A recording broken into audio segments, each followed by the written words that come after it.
हसणं होईल सोपं, जीवन होईल खास। पलूस आणि परिसरातील नागरिकांच्या आता दाताच्या उपचारासाठी सांगली, कोल्हापूर, पुणे, मुंबईची धावपळ थांबणार। पलूस शहरातील एकमेव अत्याधुनिक दातांचा दवाखाना, जिथे single visit root canal treatment सह दातांच्या सर्व समस्यावर खात्रीशीर उपचार। डॉक्टर प्रणव सचिन सुतार यांचे smile studio multi speciality dental clinic, Bhosale plaza, new ST stand समोर, पलूस। अपॉइंटमेंटसाठी संपर्क 72 72 82 72 27 आणि 87 93 75 16 25।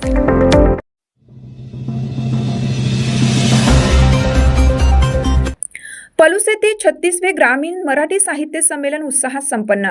नवोदित साहित्यिकांसाठी भारती विद्यापीठ नवीन अध्ययन सुरू करणार। आमदार डॉक्टर विश्वजित कदम। ग्रामीण जीवन, समाजभान आणि परिवर्तनशील विचारांची समृद्ध परंपरा जपणारे 36वे ग्रामीण मराठी साहित्य संमेलन पलूस येथे मोठ्या उत्साहात पार पडले।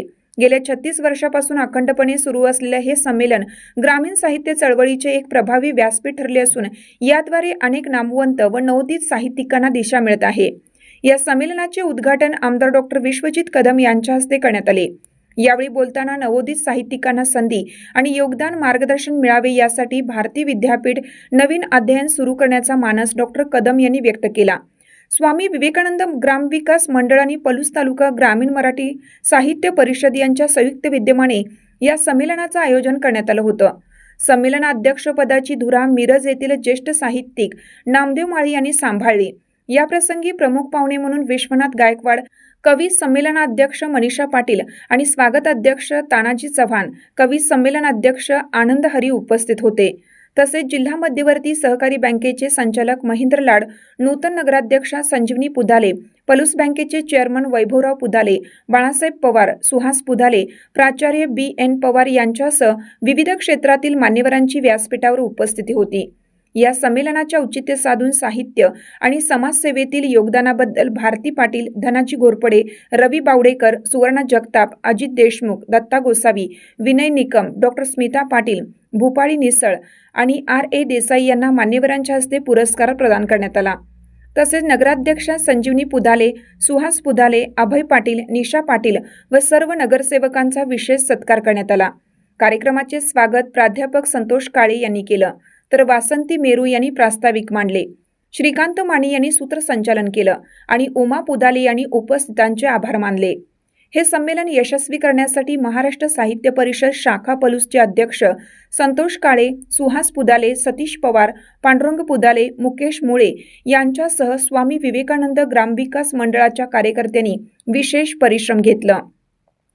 या संमेलनास परिसरातील रसिक आणि साहित्यप्रेमींनी मोठी गर्दी केली होती। काम करत होतो आणि म्हणून खरं परवाच सप्टेंबर महिन्यामध्ये आम्ही याच्यावर एक विशेष बैठक आमच्या संस्थेमध्ये घेतली होती। तुमच्या माहितीला मी सांगतो, आणि ज्या महाराष्ट्राच्या ग्रामीण भागातले जे काही नवे लेखक आहेत, खास ह्यांच्याकरता आम्ही आता एक नवं चेअर भारती विद्यापीठात सुरू करतो।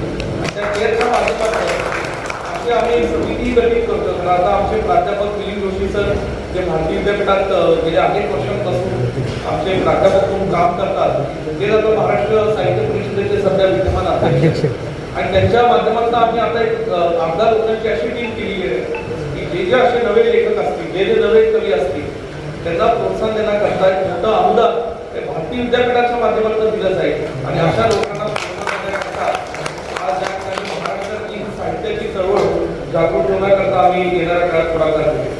बोलण्यासारखं बरंच आहे, परंतु मी संयोजकांची आणि विशेषतः पाहुण्यांची आणि सत्कार त्यांची मनापासून दिलगिरी व्यक्त करतो। माझं मनोगत झाल्यानंतर माझी या ठिकाणी मला जाण्याची परवानगी द्यावी, कारण दोघंही जयंत पाटील आणि विश्वनाथ पाटलांनी सांगितलंय की तुम्ही आल्याशिवाय आम्ही काही चर्चा करणार नाही, कारण तुम्हीच आमचे म्हणजे दुआ, म्हणून या ठिकाणी ती चर्चा आम्हाला लवकरात लवकरात समजणं आवश्यक आहे।